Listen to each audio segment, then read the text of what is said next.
प्यारे विद्यार्थियों सभी को नमस्कार। तो भाई कैसे हो? एकदम स्वस्थ और मस्त। ठंड की शुरुआत हो चुकी है देख के ही लग रहा होगा आप लोगों को। बिल्कुल सही समझे। तो बेटा अब हम लोग बात करेंगे प्रोबेबिलिटी डिस्ट्रीब्यूशन के बारे में। ठीक, प्रोबेबिलिटी के अंदर बेस थ्योरम हम लोगों ने पढ़ ली थी। जो अपना अगला कॉन्सेप्ट है वो है प्रोबेबिलिटी डिस्ट्रीब्यूशन। तो आप लोग हेडिंग लगा लो,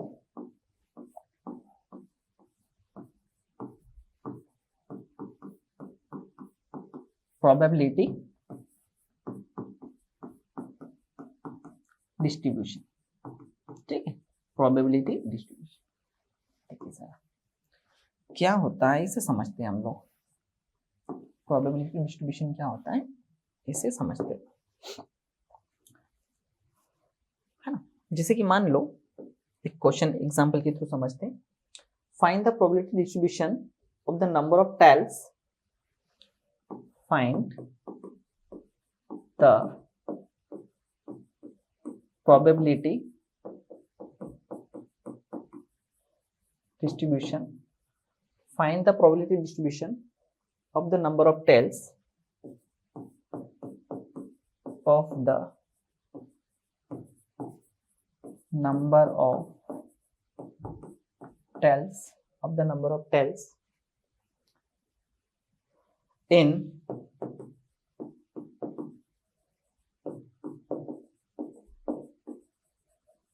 simultaneous toss of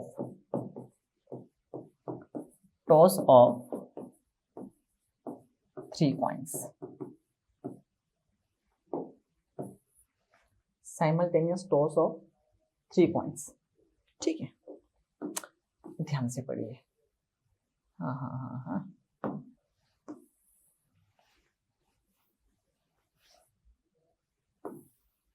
देखो बेटा, प्रोबेबिलिटी डिस्ट्रीब्यूशन कैसे होगा समझते ध्यान से।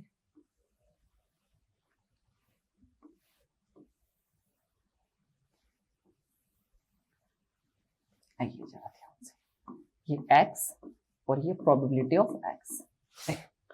प्रोबेबिलिटी डिस्ट्रीब्यूशन के अंदर हम लोग क्या करते हैं, एक एक करके हम लोग समझेंगे कि असल मायने में प्रोबेबिलिटी डिस्ट्रीब्यूशन होता क्या है, उसे कैलकुलेट कैसे करते हैं, उसका टेबल कैसे बनता है।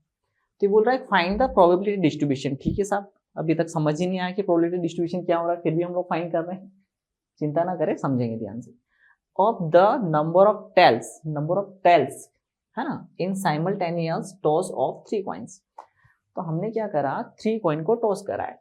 तो एक बात तो क्लियर है कि बेटा जब 3 कॉइन को टॉस करते हैं तो सैंपल स्पेस क्या बनता है, हेड हेड हेड, है ना, head head tail, head tail head, head tail tail, tail head head, tail head tail, tail tail head और टेल टेल टेल। ये बनता है सब सैंपल स्पेस। ये बनता है सैंपल स्पेस। ये क्या बनता है, सैंपल स्पेस। अब इसने पूछा है नंबर ऑफ टेल्स के बारे में बात करिए। किसने बात करी, नंबर ऑफ टेल्स। ठीक है, नंबर ऑफ टेल्स मतलब क्या। तो आप सोचो जरा, नंबर ऑफ टेल्स कितने हो सकते हैं।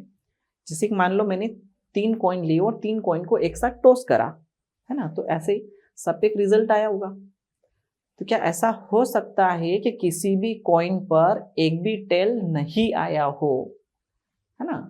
तो हम ये कह सकते हैं कि सर एक केस ऐसा होगा, 0 केस, x की वैल्यू क्या होगी 0, जिसमें एक भी टेल आया ही नहीं होगा सर। जैसे कि मैंने तीनों कॉइन को टॉस किया तो तीनों पर हेड हेड आ गया, क्या किसी एक पर भी टेल आया क्या, तो हम कहेंगे सर ऐसा हो ही नहीं सकता। ठीक है, एक केस ऐसा होगा जिसमें सभी पर क्या आया होगा, हेड। ठीक है, बात समझ में आ गई। तो सबसे पहले जब उसे 3 बार टॉस किया जाता है, 3 कॉइन को एक साथ टॉस किया जाता है जैसे ये, तो तीनों पर क्या आ जाए बेटा, तीनों पर हेड आ जाए, हेड हेड हेड, तो इसे बोलते हैं 0 केस। तो आप इस 8 में से ढूंढो कि ऐसे केस कितने हैं जिसमें से एक भी टेल नहीं, तो एक केस है साहब।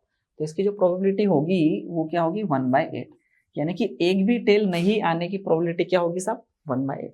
ठीक है, दूसरा केस क्या होगा भाई, 3 में से कम एक बार जो है वो टेल आ जाए।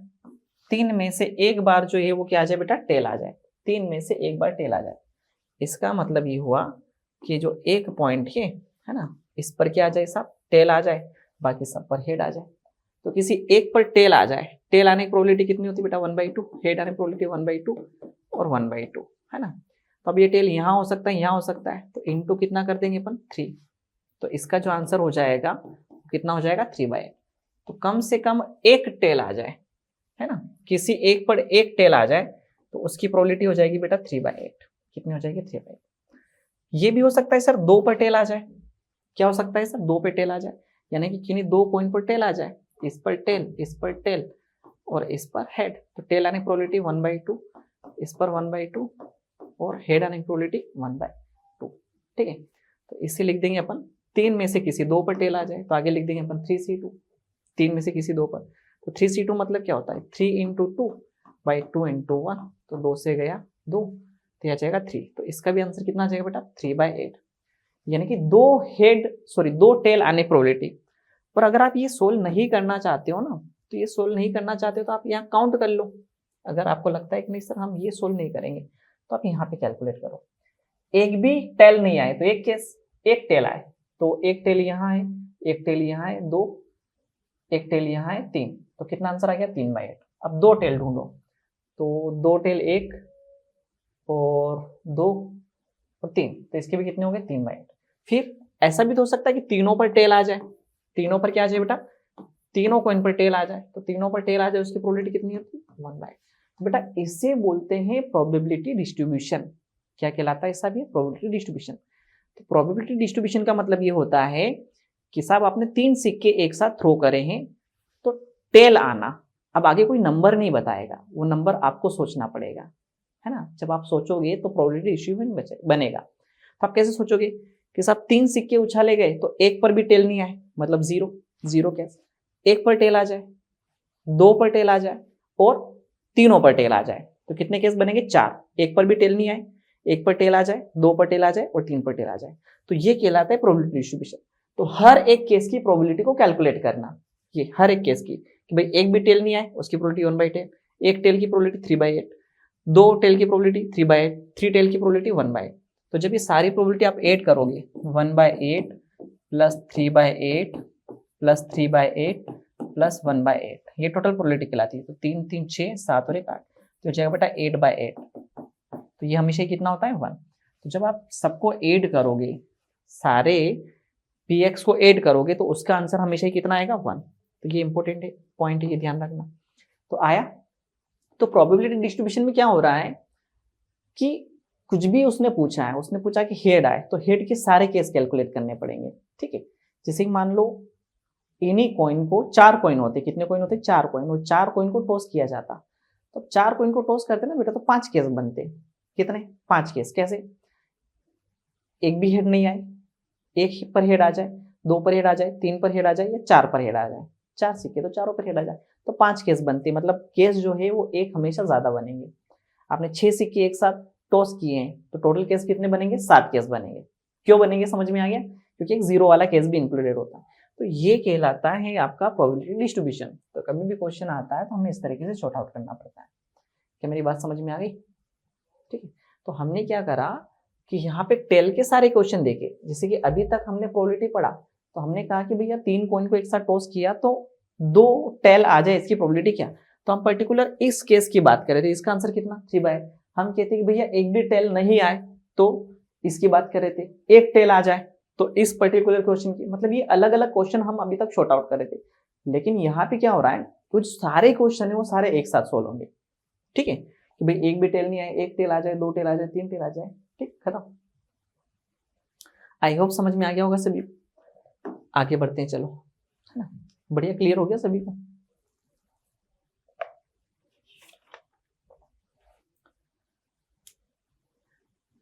अब अगला पॉइंट आता है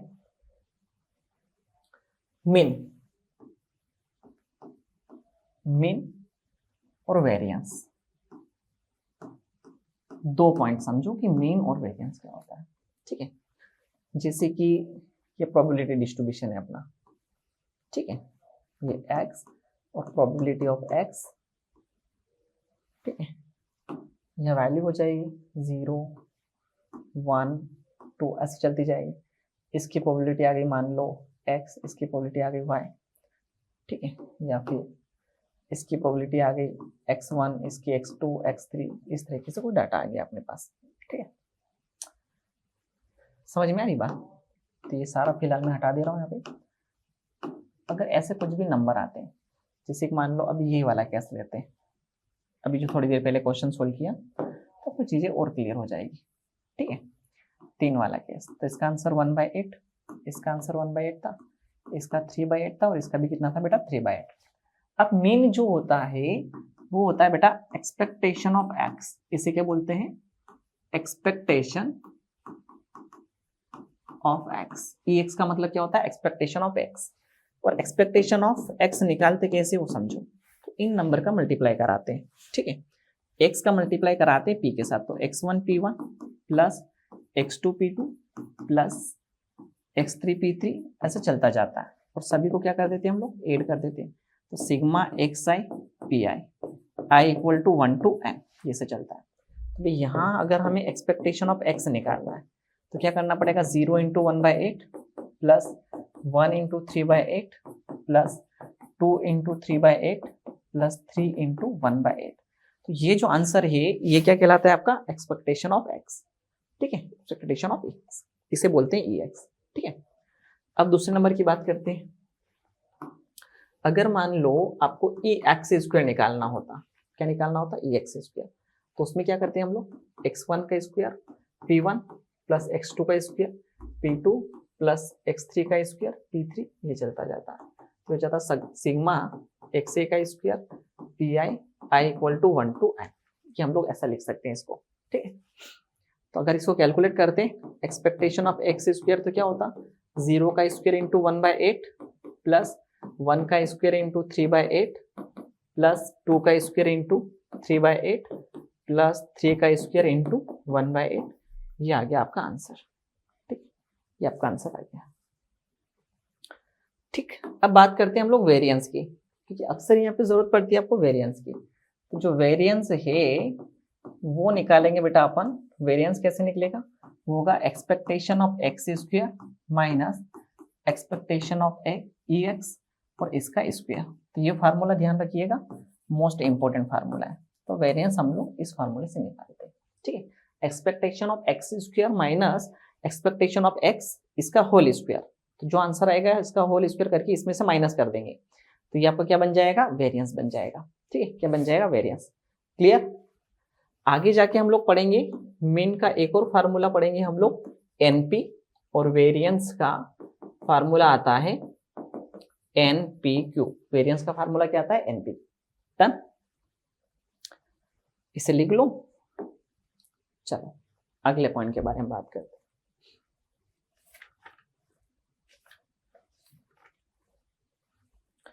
अब आता है बेटा important concept, Bernoulli trials. Exam में क्या होता है कि यहां से कभी कभी डायरेक्ट क्वेश्चन पूछा जाता है, तो आप लोग हेडिंग लगा लो,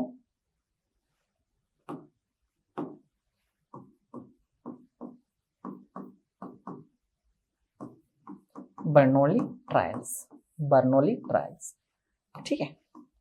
देखो बर्नौली ट्रायल्स क्या होते हैं। बर्नौली भाई साहब ने क्या करा कि कुछ रूल्स दिए, तो सबसे पहले वो रूल्स आप लोग लिख लो, फिर एक एक करके उन रूल्स के बारे में हम लोग बात करें। तो इन्होंने कहा पहला point, the number of trial should be finite.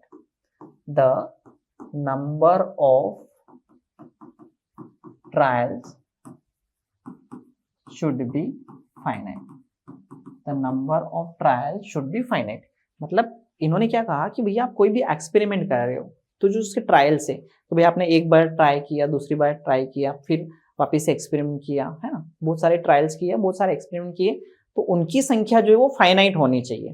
Finite मतलब ये ऐसा नहीं कि भैया आपने सिक्का उछालना शुरू किया और आप उछाले ही जा रहे हो। आपने कहा कि आज तो मैं मानूंगा ही नहीं, जब तक जीवन खत्म नहीं होगा तब तक मैं सिक्का उछालता ही रहूंगा। तो वो जो ट्रायल्स है वो इनफाइनाइट ट्रायल्स हो जाएंगे। क्या हो जाएंगे? नंबर ऑफ ट्रायल्स क्या हो जाएंगे? इनफाइनाइट। तो इन्होंने कहा था कि जो नंबर ऑफ ट्रायल्स है वो होने चाहिए फाइनाइट। क्या होने चाहिए? फाइनाइट। तो पहला पॉइंट समझ में आ गया कि इन्होंने कुछ कंडीशन कही थी कि भाई हम जो रूल बताएंगे उसकी कुछ शर्तें ये है कि पहला रूल ये है कि नंबर ऑफ ट्रायल्स आपके फाइनाइट होने चाहिए। आइए दूसरे नंबर पर बात करते हैं। दूसरा पॉइंट इन्होंने कहा the trial should be independent of each other. the trial should be independent of each other। क्या समझे? जैसे मान लो हमने एक सिक्का उछाला, ठीक है, हेड आया या टेल आया, कुछ भी एक रिजल्ट आया अपने पास हेड या टेल का, फिर वापस से सिक्का उछाला, तो जो अगली बार जो इवेंट हुआ वो पहले इवेंट से उसका कोई लेना देना नहीं। ऐसा तो होगा नहीं कि भैया हेड आ गया तो अगली बार हेड नहीं आ गया। हाँ, जैसे कि अगर बॉल होती, जैसे कि एक बैग में 4 रेड कलर की बॉल है और 4 ब्लैक कलर की बॉल है, एक बॉल निकाल ली हमने, मान लो बॉल रेड कलर की निकल गई, तो अगली बॉल अगर निकाल रहे हैं और वो भी रेड कलर की निकलेगी तो उसकी जो प्रोबेबिलिटी है वो पहली जो रेड कलर की बॉल निकली उसकी प्रोबेबिलिटी से डिफरेंट होगी। तो यहाँ जो ये टास्क हो जाता है डिपेंडेंट टास्क हो जाता है, क्योंकि पहले रेड कलर की बॉल निकालने की प्रोबेबिलिटी थी 1/8। कैसे? 4 रेड और 4 ब्लैक थी तो टोटल 8 बॉल थी, तो 1/8। जब दूसरी बार रेड बॉल निकालेंगे और इससे अगर आपने रिप्लेस नहीं करा तो उसकी प्रोबेबिलिटी क्या हो जाएगी? अब तो 7 बॉल ही बची, तो 3/7। तो ये जो इवेंट है डिपेंडेंट इवेंट हो जाएगा। तो इन्होंने क्या कहा था कि जो ट्रायल्स हैं वो क्या होना चाहिए? इंडिपेंडेंट होना चाहिए। मतलब अगला इवेंट आप कर रहे हो वो डिपेंड नहीं होना चाहिए पहले पर, उसकी प्रोबेबिलिटी वही होनी चाहिए जो पहले ही बार में आंसर आ रहा था। ठीक है, तो 2 पॉइंट समझ में आ गए। तीसरे पॉइंट के बारे में बात करते हैं। ईच ट्रायल मस्ट हैव, इन्होंने कहा कि हर एक ट्रायल पे सक्सेस और फेल्यूर दोनों आउटकम होने चाहिए। ठीक है, तो तीसरा पॉइंट लिख लो, each trial must, each trial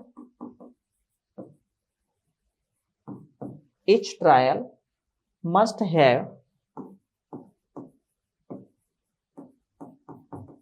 exactly, each trial must have exactly 2 outcomes, 2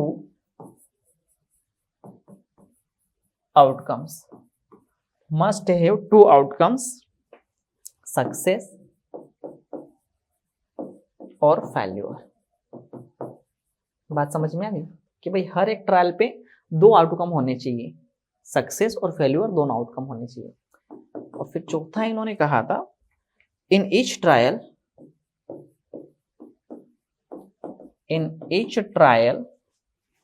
the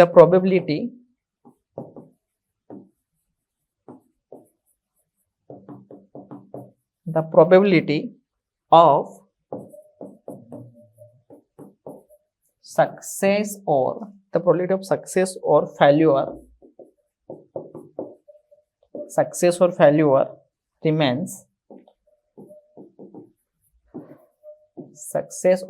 remains same। ठीक है, इन्होंने कहा था कि हर एक ट्रायल के सक्सेस और फेल्यूर की प्रोबेबिलिटी सेम होनी चाहिए, यानी सक्सेस की प्रोबेबिलिटी अगर 1/2 है, ठीक है, हर ट्रायल पे अगर पहले वाले सक्सेस की प्रोबेबिलिटी 1/2 है तो अगले ट्रायल में भी सक्सेस की प्रोबेबिलिटी कितनी होनी चाहिए? 1/2 होनी चाहिए। Done. In each trial the probability of success और फेल्यूर रिमेन्स सेम। अब देखिए काम कैसे करेगा, आइए जरा एक क्वेश्चन पढ़ते हैं अपन आगे। इसी में आगे आ जाता है बायनोमियल डिस्ट्रीब्यूशन। ठीक है, अब हम लोग किसकी बात करेंगे? Binomial distribution. ठीक है, तो भाई रेडी सब लोग? अब ये बर्नौली ट्रायल्स कैसे काम करता है, बायनोमियल डिस्ट्रीब्यूशन कैसे लगाएंगे? जैसे अभी हम लोगों ने प्रोबेबिलिटी डिस्ट्रीब्यूशन पढ़ा ना, तो प्रोबेबिलिटी डिस्ट्रीब्यूशन में कुछ आंसर निकालने में काफी कठिनाई होती है, तो उस कठिनाई को दूर करने का काम किसकी हेल्प से किया गया था? बायनोमियल डिस्ट्रीब्यूशन से। तो आइए जरा क्वेश्चन समझते हैं और उसकी हेल्प से कुछ चीजें अपन सीखेंगे। ठीक है, क्वेश्चन है एक बहुत ही अच्छा क्वेश्चन अपन सोल्व करेंगे। From a lot of 30 bulbs, from a lot of 30 bulbs, which include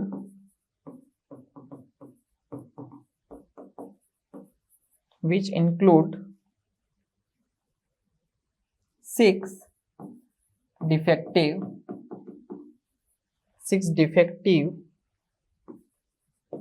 ones, 4 bulbs are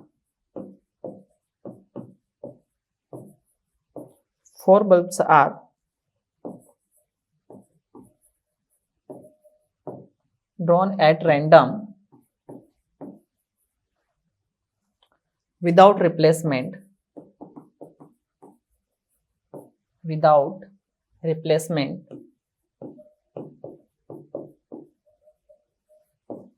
without replacement, find the probability,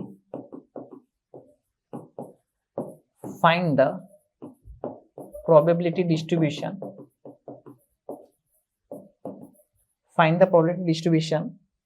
of the number of defective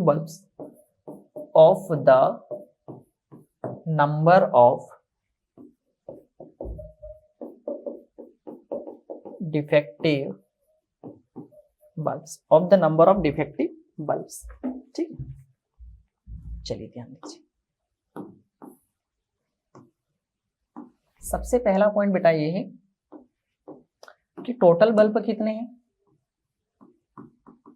total bulbs, ठीक है। टोटल बल्ब से अपने पास 30, जिसमें से defective कितने हैं, 6 defective है, ठीक है। तो जो सही बल्ब है नॉन डिफेक्टिव कितने होंगे बेटा, 24, ठीक है। नॉन डिफेक्टिव कितने होंगे, 24, क्लियर है। अब क्वेश्चन बोलता है कि 4 bulbs are drawn at random without replacement, ठीक है। 4 बल्ब निकालें, find the probability distribution of the number of defective bulbs, defective bulb की प्रोबेबिलिटी क्या होगी। तो देखो बेटा सोचो जरा, टोटल 30 बल्ब है ना, उसमें से 6 डिफेक्टिव और 24 सही है। तो अगर मान लो मैं एक बल्ब निकालता हूँ डिफेक्टिव बल्ब आए, तो मेरी जो सक्सेस होगी वो किसमें होगी, डिफेक्टिव बल्ब। तो भाई डिफेक्टिव बल्ब की प्रोबेबिलिटी कितनी होगी, 6/30, यानी कि 1/5। तो जो मेरी सक्सेस है वो कितनी बेटा, 1/5।